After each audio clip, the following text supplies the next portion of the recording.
नमः ॐ विष्णुपादाय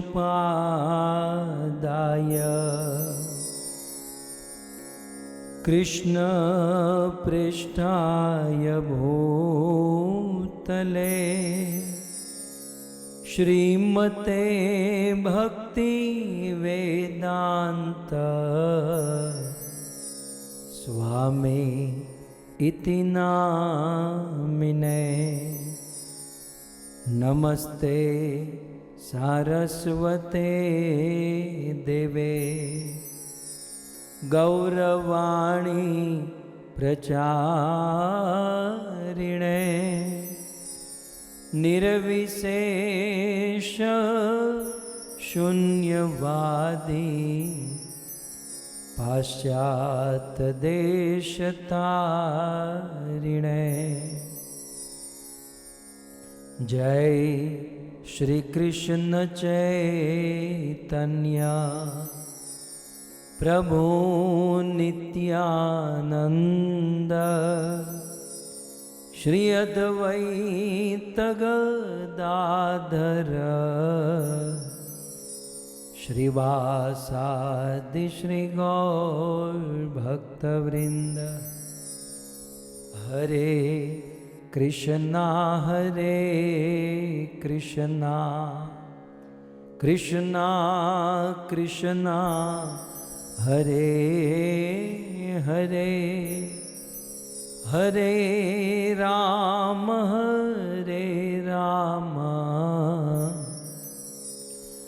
राम राम हरे हरे।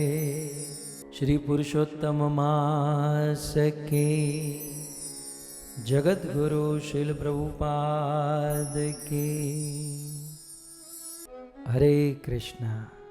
परम सौभाग्य इस पावन मास पुरुषोत्तम मास की महिमा पद्म पुराण से हम सब सुनते आए हैं। आज पद्म पुराण अंतर्गत पुरुषोत्तम महात्म्य 19वें अध्याय की कथा हम सब सुनेंगे। इन अध्यायों में स्वयं भगवान विष्णु, भगवान गरुड़ध्वज सुदेव ब्राह्मण को वरदान प्रदान करने के बाद भगवान स्वतः अपने मुख से पुरुषोत्तम मास की महिमा प्रस्तुत कर रहे हैं। सो इस अध्याय के प्रारंभ में व्यास जी लिखते हैं, श्री भगवान उवाच। इस पद्म पुराण के 19वें अध्याय में स्वयं भगवान क्या कहते हैं? दुर्लभम मानुषम जन्म लब्धम पूर्व कृते शुभे पश्चात न चिंतयन मूढ़ पुनर्मय किम भविष्यति।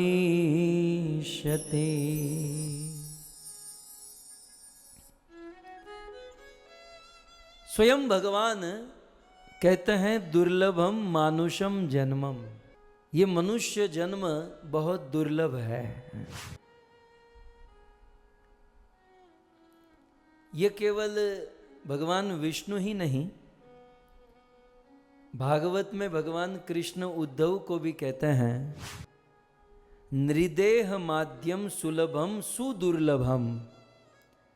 कृष्ण उद्धव जी को कहते हैं कि नृदेह, ये मनुष्य देह अत्यंत दुर्लभ है। और रामायण में भगवान रामचंद्र भी कहते हैं बड़े भाग मानुष तन पावा।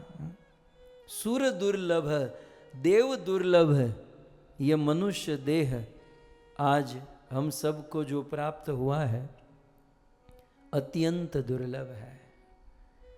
और हमारे देश के संतों ने भी गाया, मोंघो मनुष्य देह फरी रे फरी ने नहीं મળે વારંવાર। આ માનવ દેહ બહુ મોંઘો છે, मोंघा माने बहुत कीमती है, दुर्लभ है। और मनुष्य जीवन की दुर्लभता आप सब जानते ही हैं कि ये सीधे सीधे नहीं मिलता। जलजा 9 लक्षाणी, 9 लाख प्रकार के जन्म जल में लेने पड़ते हैं। हम लोग कभी मगर बने, कभी कछुआ बने, हम सब ये बन के आए हैं। कभी डॉल्फिन, कभी शार्क, ऐसे 9 लाख जन्म जल में। स्थावरा लक्ष विशंति, 20 लाख पेड़ पौधे। कृमिया रुद्र संख्या का 11 लाख प्रकार के मच्छर मक्खी जैसे कीड़े मकोड़े। पक्षिणाम 10 लक्षाणाम, 10 लाख प्रकार के उड़ने वाले पक्षी हम लोग बन चुके हैं। और चतुर्लक्षाणी मानुष है। 84 लाख योनि में जन्म मृत्यु, जन्म मृत्यु, जन्म मृत्यु। 84 बार जन्म और मृत्यु होने के बाद ये मनुष्य जीवन मिलता है। और वह भी आसानी से नहीं मिलता। भगवान विष्णु यहां पर कहते हैं, राम जी को तो आपने रामायण में सुना होगा, बड़े भाग मानुष तन पावा। कृष्ण को भागवत में सुना होगा, पद्म पुराण में भगवान विष्णु को सुनिए। वही बात थोड़ी अलग तरीके से कहते हैं कि दुर्लभम मानुषम जन्म, ये मनुष्य जन्म बहुत दुर्लभ है। और ये मिला है तो लब्धम पूर्व कृते शुभे, पहले कुछ अच्छा काम किया होगा, पहले कुछ ऐसी कुछ मेहनत कृपा मिली होगी, तब जाकर ये मनुष्य जीवन मिलता है। लेकिन मनुष्य जीवन मिलने के बाद हमें एक चांस मिलता है, एक मौका मिलता है कि मनुष्य जीवन मिलने पर ऐसा काम करें ताकि फिर से इस जन्म मृत्यु के चक्र में फंसना न पड़े, ताकि बारंबार इस साइकिल में आना न पड़े। लेकिन होता क्या है, भगवान विष्णु दूसरी लाइन में कहते हैं कि जैसे तैसे जन्म तो मिल गया, लेकिन पश्चात जन्म मिलने के बाद न चिंतयन मूढ़, जो मूढ़ आदमी है, जो मूर्ख है, वो इस विषय में चिंतन नहीं करता, सोचता नहीं है कि भाई जीवन बहुत कीमती है, मनुष्य जीवन दुर्लभ है, जैसे तैसे हमें ये प्राप्त हुआ है, तो अब हम कुछ ऐसा काम करें ताकि फिर से जन्म मृत्यु के चक्र में फंसना ना पड़े। कहते हैं पश्चात न चिंतयन, और इस प्रकार से चिंतन नहीं करने से ही पुनर्मय किम भविष्यति, तो उनका उद्धार कैसे होगा, उनका कल्याण कैसे होगा। एक्चुअली हम सब लोग ये पशुओं के शरीर में भ्रमण कर रहे थे, कभी गाय, कभी बैल, कभी गधा, कभी कुत्ता। उन पशुओं की योनियों में हम इतने परेशान हो जाते हैं कि हम सब की बात कर रहा हूं, हम सब प्रभु से प्रार्थना करते हैं कि प्रभु अब बहुत हुआ, अब यहां से बाहर निकालिए। तब भगवान तब हुक नर करुणा कर देही, तब भगवान करुणा करके हमें मनुष्य जीवन देते हैं और किसी माता के गर्भ में हमारा जन्म करा देते हैं। माता के गर्भ में भी हम सब लोग भगवान से वादा करके आए हैं कि प्रभु यहाँ से हमको बाहर निकाल दीजिए, जैसे ही मैं माँ के गर्भ से जन्म लूंगा तुरंत आपका नाम लूंगा, आपकी भक्ति करूंगा। ये हम सब लोग वादा किए हैं। और इसलिए तो सूरदास जी ने लिखा ना कि मेरे जैसा नमक हराम कोई नहीं है, जिन तन दियो ताही बिसरायो, ऐसो नौन हरामी। सूरदास जी अपने लिए कहते हैं, लेकिन वास्तव में ये सूरदास बाबा के लिए नहीं, ये हम सब लोगों के लिए है। आपको विश्वास नहीं तो हमारे ब्रह्म मध्व गौड़ीय धारा के भक्त भागीरथी ठाकुर भक्ति विनोद ने अपने शरणागति नामक ग्रंथ में प्रथम भजन कुछ इस प्रकार से रखा है। भूलिया तुम्हारे संसारे आसिया पेये नाना विध व्यथा तोमार चरणे आसिया छियामी बलि बदू खेर कथा। ठाकुर भक्ति विनोद कहते हैं भूलिया तुम्हारे संसारे आसिया। हे प्रभु, जैसे ही मैं इस संसार में आया भूलिया तुम्हारे, मैं तुमको भूल गया। और जब से मैं प्रभु आपको भूला हूं, पेये, पेये माने प्राप्त कर रहा हूं नाना विध व्यथा, माने अनेकों प्रकार की व्यथा मैं मेरे जीवन में प्राप्त कर रहा हूं। कब से? जब से भूली या तुम्हारे, जब से मैं आपको भूल गया हूं। तुम्हार चरणे आसी आछी आमी बलिव दुखेर कथा। मैं मेरे जीवन की एक दुखी गाथा आपको कहूं। ठाकुर भक्ति विनोद नीचे तीसरी लाइन में, जननी जठरे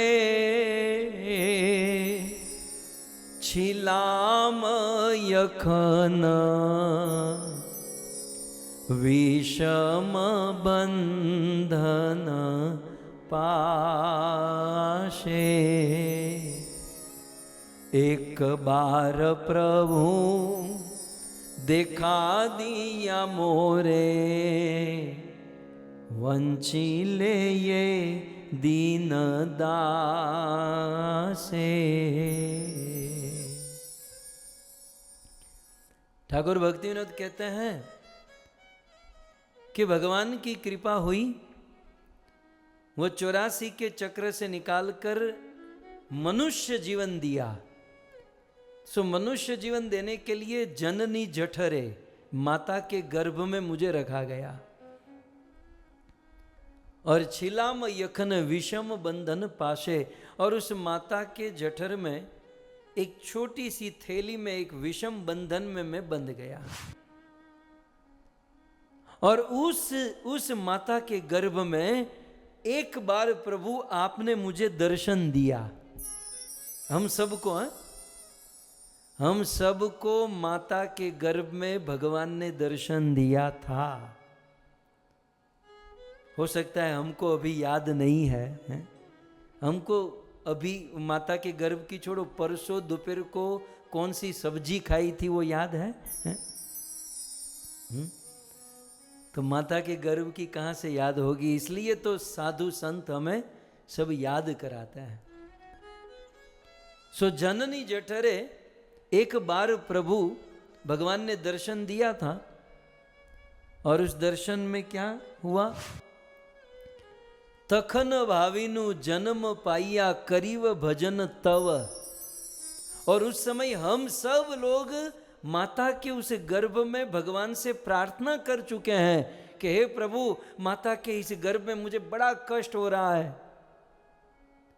ये मेरी माता तीखा खाती है तो उसकी असर मेरी कोमल त्वचा पर होती है, मेरी चमड़ी तिल मिला जाती है, मुझे यहां कष्ट होता है। उस माता के गर्भ की छोटी सी थैली में मैं ठीक से सांस नहीं ले पाता, भोजन नहीं कर पाता, अनेकों प्रकार से कष्ट भोगत रहा हूं। और उस समय हम सबको भगवान दर्शन देते हैं और हम सब भगवान से दुखी होकर क्या प्रार्थना करते हैं? यहां लिखा है तखन भाविनु जन्म पाइया। हे प्रभु, एक बार इस माता के गर्भ से मुझे बाहर निकाल दीजिए। करीव भजन तव, मैं तब आपका भजन करूंगा। ठीक है, ये हम सब लोग माता के गर्भ में प्रभु को प्रार्थना करके आए हैं कि प्रभु यहां ये जो दुखमय स्थिति है ना, किसी ने 7वें महीने में प्रार्थना की थी तो 7वें महीने में जन्म हो गया, किसी ने 8वें महीने में तो 8वें में निकाला, किसी ने 9वें, किसी ने 10वें, 11वें, ये प्रार्थना के ऊपर डिपेंड किया। सो ये बहुत पहली लाइन में जो अंतिम शब्द है करीव भजन तव, ये हम सब लोग भगवान से वादा करके आए हैं कि एक बार माता के गर्भ से मुझे बाहर निकाल दीजिए, मैं आपका भजन करूंगा प्रभु, मैं वादा करता हूं भजन करूंगा, मुझे यहां से निकालिए। तब भगवत कृपा से माता के गर्भ से हमें बाहर निकाला गया और हमारा जन्म हुआ। फिर लोगों ने पेड़े बांटे हैं, खुशियां मनाई, केक कटिंग सेरेमनी हुई, बेटे का जन्म हुआ, बेटे का जन्म हुआ, और उस जन्म के उत्सव में प्रभु को भूल गया। ऐसा ही यहां पर कहते हैं जन्म हईल, प्रार्थना करके आया था एक बार जन्म करा दो भजन करूंगा, लेकिन जैसे ही जन्म हईल पड़ी माया जाले मैं माया के जाल में ऐसा पड़ा कि ना हईल ज्ञान तव, कि मैं आपको वादा करके जो आया हूं वो ज्ञान नहीं हुआ। और फिर मैं संसार की वो छोटी तुच्छ प्रशंसा में, संसार की सेवा में फंस गया। आदर रे छेले स्वजन एर कोले, कोले माने खोले, खोला माँ कोई बुलाता बच्चे यहाँ आ जाओ, मेरी गोद में चॉकलेट ले लो, ये ले लो, वो ले लो, तो बस उसी में मैं फंस गया। हंसी या काटानु काल, और लंबा समय बीत गया। जनक जननी स्नेह ते भूलिया, फिर बड़ा हुआ तो अपने माँ बाप को ही भूल गया। और संसार लागिल भाल, और फिर मुझे संसार अच्छा लगने लगा। आगे कहते हैं विद्या और गौरव, फिर पढ़ने लिखने में लग गया, डिग्री प्राप्त कर ली, और उस डिग्री के गौरव में भ्रमी देशे देशे, कभी कनाडा, कभी अमेरिका, कभी केनिया, कभी यूके, कभी ऑस्ट्रेलिया, भ्रमी देशे देशे। धन उपार्जन करी, पैसे का उपार्जन करने में मैं बिजी हो गया। स्वजन पालन करी एक मने, भूलिनु तुम्हार हरि, फिर विवाह हो गया, शादी हो गई, बच्चे हो गए, परिवार बढ़ गया, इसलिए हरि में आपको भूल गया। जो वादा करके आया था माता के गर्भ में कि मुझे जन्म करा दो, मैं आपका भजन करूंगा, वो मैं भूल गया। और अब जब मुझे याद आया ठाकुर भक्तिनाथ कहते अब मुझे भान हुई, अब मुझे याद आया, तब तक तो मैं बूढ़ा हो गया। जो करने लायक उम्र थी वो तो निकल गई। वार्धक्य एखन, ये बंगाली भाषा है, हमारे कुछ लोग बंगाली भक्त बैठे हैं, वो अच्छे से समझते होंगे। लिखा है भले हिंदी में, लेकिन है बंगला। सो वार्धक्य माने बूढ़ापा, सो वार्धक्य ये खन, ये बूढ़ापा आ गया। अब जब ज्ञान हुआ तब तक तो बूढ़ापा आ गया। अब इस बुढ़ापे में भजन होता नहीं है। सो इस प्रकार यही बात भगवान यहाँ कहते हैं, दुर्लभम मानुषम जन्म लब्धम पूर्व कृते शुभे। जैसे तैसे मनुष्य जन्म मिल गया, लेकिन पश्चात न चिंतयन मूढ़, लेकिन जन्म लेने के बाद जो मूढ़ है वो सोचते नहीं है, और इसलिए उनका जीवन अधोगति की ओर आगे बढ़ता है। भगवान आगे कहते हैं, अहो मोड्यम जनेत्यंतम रुद्धम सर्वत्र पश्यता। ये मनुष्य की अत्यंत मूर्खता तो देखो, मोड्यम मूढ़ता तो देखो, कि पुरुषोत्तम मासम तू, ये पुरुषोत्तम मास के विषय में श्रुतवा सुनकर भी, जो मुक्ति पदम सुखात, जो मुक्ति पद का सुख दे सकता है, क्या पुरुषोत्तम मास, पुरुषोत्तम मास मुक्ति पद का सुख दे सकता है। इस महिमा को श्रुतवा सुनकर भी पुरुषोत्तम मास का पालन नहीं करता। माने मुक्ति के सुख को छोड़कर संसार की वृथा व्यर्थ ही फजियत में फंसता है। ये तो वैसा ही है जैसे गंगा की शीतल धारा को छोड़कर मृग जल मृग तृष्णा में व्यक्ति भागता रहता है। पुरुषोत्तम मास की महिमा को सुनकर भी जो भजन नहीं करता और संसार की भौतिक कामना में फंसा रहता है, ये तो वैसा ही है। भगवान विष्णु कहते हैं जैसे गंगा नदी को छोड़कर कोई कुएं को या कोई बोरिंग को ढूंढने बैठ जाए। भगवान आगे कहते हैं तस्मात्, इसलिए सर्वात्मना, सभी ओर से, हे विप्र, हे सुदेव, संसेव्य पुरुषोत्तम, इस पुरुषोत्तम मास का सेवन करना चाहिए, इस पुरुषोत्तम मास का पालन करना चाहिए। क्यों? यहां तस्मात्, इसलिए पुरुषोत्तम मास का पालन करो। तो किस लिए? तो भगवान विष्णु ने अन्य एक श्लोक में कहा कि इस पुरुषोत्तम मास के समय को वृथा व्यतीत करते हैं तो वह आदमी इस जन्म में और दूसरे जन्म में बहुत दुर्भाग्यशाली होता है। वो दूसरों के भाग्य से ही जीने वाला होता है, अपने भाग्य से नहीं जीता। कई बार कुछ लोग कहते हैं ना कि भाई हम तो भक्ति नहीं करते या हम पुरुषोत्तम मास नहीं करते, फिर भी हमें कोई प्रॉब्लम नहीं है। तुझे कोई प्रॉब्लम नहीं है ना, ये तेरे भाग्य के लिए नहीं, वो दूसरे के भाग्य से तू जी रहा है। तेरे परिवार वाले में, तेरे समाज में कहीं ना कहीं किसी के भाग्य को तू भोगत रहा है। ये भगवान विष्णु ने क्लियर किया कि वो केवल दूसरों के भाग्य से जीता है, जो भजन नहीं करता, पुरुषोत्तम मास का पालन नहीं करता।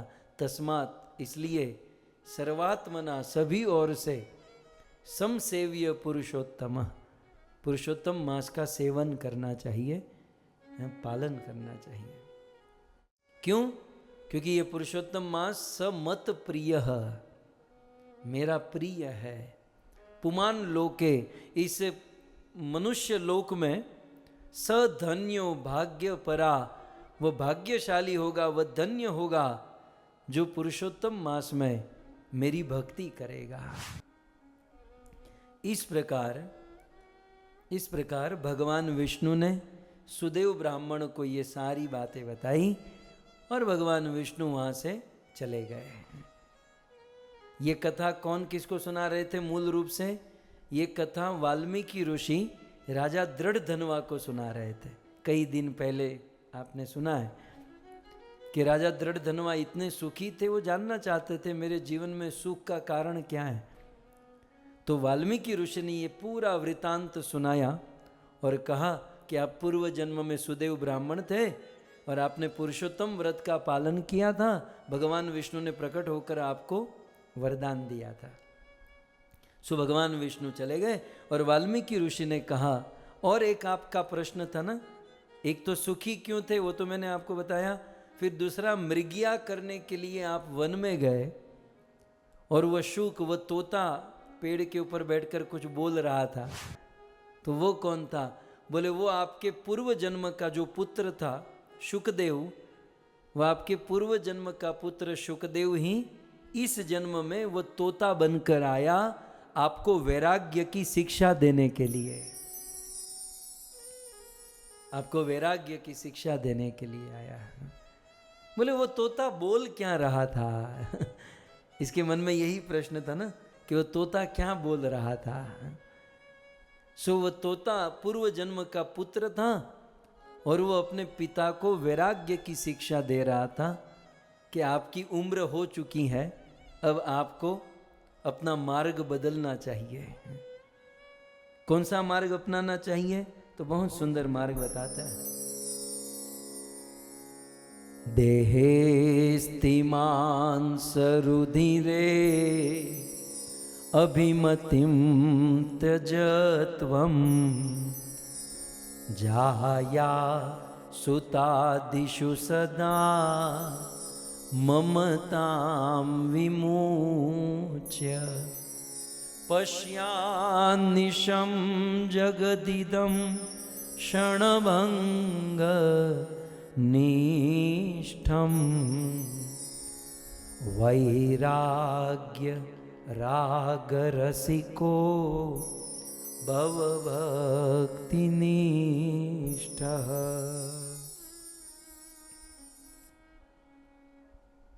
क्या शिक्षा दे रहा था? बोले देहे स्थि मांस रुधिर मति त्यजत्वम। हे पिताजी, आपकी ये जो मति देह में लगी हुई है, ये जो आपकी मति बुद्धि शरीर में लगी हुई है, इस शरीर से अपनी मति को हटा लो। अब जीवन भर शरीर का ध्यान रखे, शरीर का किए, अब शरीर के पीछे इतना मत दौड़ो। क्यों? क्योंकि ये शरीर देह अस्थि मांस रुधिर है। ये शरीर हड्डी मांस और खून से बना हुआ पिंड है। अब ज्यादा इस शरीर के चक्कर में मत रहो। एक दूसरा, जाया सुता आदिशु, अपनी पत्नी और अपने पुत्र से ममताम विमुच्य, सदा सदा के लिए ममता से मुक्त हो जाओ। जीवन भर पत्नी पुत्र के साथ रहे, ठीक है, आपने अपनी जिम्मेवारी निभाई, कर्तव्य निभाया, अब आपके मृत्यु के दिन निकट आ चुके हैं। तो ऐसी अवस्था में अपनी पुत्र पत्नी में जो आसक्ति, जो ममत्व है, देखो यहां पर सब समझना पड़ेगा। यहां पत्नी को त्यागने की बात नहीं है, पुत्र को त्यागने की बात नहीं है, उनमें से ममत्व को त्यागने की बात है। वो जो मेरा मेरा जीवन भर की है ना, वो मेरा ममत्व को त्यागने की बात। समाज में ही रहे, सबके साथ रहे, लेकिन उस ममत्व को, ममता को त्यागे। पश्यानिशम जगदिदम क्षणभंग निष्ठा। ये ममत्व के ऊपर, ममत्व को त्यागना क्या है? कुछ समय पहले कोविड था, राइट? तो कोविड में कई लोग मर रहे थे। आज 100 मरे, 200 मरे, 300 मरे। हमारे पेट में पानी भी नहीं हिल रहा था। लेकिन हमारे फैमिली में से किसी को खांसी भी हो गई तो हम लोग हड़बड़ा जाते थे, अरे बाप रे, हैं? बताओ, वहाँ हजारों मर रहे हैं तो आपको कोई प्रॉब्लम नहीं हुई, और आपके घर में किसी को थोड़ी सी खांसी, थोड़ा सा टेम्परेचर आगे पीछे हो गया तो आप इम्बैलेंस हो गए। तो ये वो मर रहा है तो आपको फर्क नहीं पड़ा, और इसका थोड़ी सी तबीयत बिगड़ी तो आपको फर्क पड़ा। कारण है ममता। जो मर रहे हैं उसमें ममता नहीं है, इसलिए आपको कोई दुख, कोई कष्ट नहीं है। लेकिन आपके घर वालों में किसी को खांसी या टेम्परेचर हुआ तो आपको दुख है। वो दुख देने वाला कौन? क्योंकि मर तो वो भी रहा है, तो वहां तो दुख नहीं है। और यहां इसको लेकर आप दुखी हैं, वह दुख कौन दे रहा है? वह दुख ममता दुख दे रही है, ममत्व दुख दे रहा है। तो जीवन भर ये सब किए, ठीक है, हुआ चला, लेकिन अब जब से ज्ञान हुआ तो जाया सुता दिशु ममताम विमुच्य, सदा के लिए उस ममता को त्याग दो। पश्यानिशम जगदिदम क्षणभंग निष्ठ, और इस जगत को और जगत की सारी वस्तु को क्षणभंगुर समझो, क्षणभंगुर देखो कि ये सब नष्ट होने वाला है। और क्या करो? वैराग्य, और वैराग्य ले लो, और राग रसिक, और भगवान में अनुराग करो, रसिक बन जाओ। वैराग्य ले लो। केवल वैराग्य से काम नहीं बनेगा प्रभु। कई बार कुछ लोग वैराग्य का डंका बजाते हैं, वैरागी हो जाओ, वैरागी। वैराग्य से काम नहीं होगा, क्योंकि हम लोग हरिद्वार में जाते हैं ना तो बहुत वैरागी मिलते हैं। ऐसे वैरागी मिलते हैं कि घर छोड़ दिया, धंधा छोड़ दिया, परिवार, पत्नी, बच्चे, समाज, सब कुछ छोड़कर भगवा पहन लिया। इतने बड़े वैरागी। और जैसे ही सुबह होती है तो चाय की लाइन में खड़े रहता है, कहीं से चाय मिल जाए, गांजा फूंकते रहता है।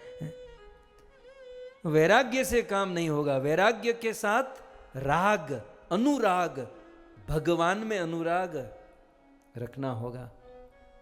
और ये कब होगा? रसिक, जब हम रसिक बनेंगे। ये रसिकन की बात रसिकन जाने। रसिक होना बहुत जरूरी है। खास करके हमारी कथा सुनने के लिए रसिक तो बनना पड़ेगा। एक बार श्री मध्वाचार्य के पास एक आदमी आया, कहा कि मुझे भक्ति करना सिखाओ, मुझे भगवान से प्रेम करना सिखाओ। तो साधु ने कहा कि आपने जीवन में किसी से प्रेम किया है? बोले किसी से नहीं किया महाराज, मुझे भगवान से प्रेम करना सिखाओ। लेकिन पहले ये तो बताओ, किसी से कोई अनुभव होगा ना प्रेम का? अपनी माँ से? बोले किसी से प्रेम नहीं किया, माँ से भी नहीं।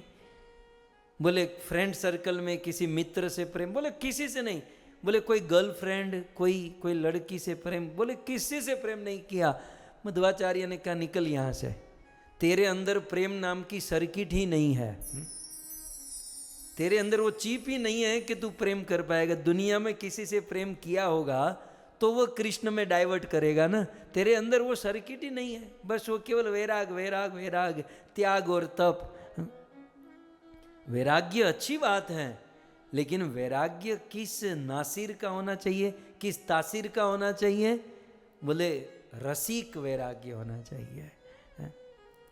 सो वैराग्य राग रसिक भव भक्ति निष्ठ। भव माने करो, क्या करो? भक्ति में निष्ठ हो जाओ।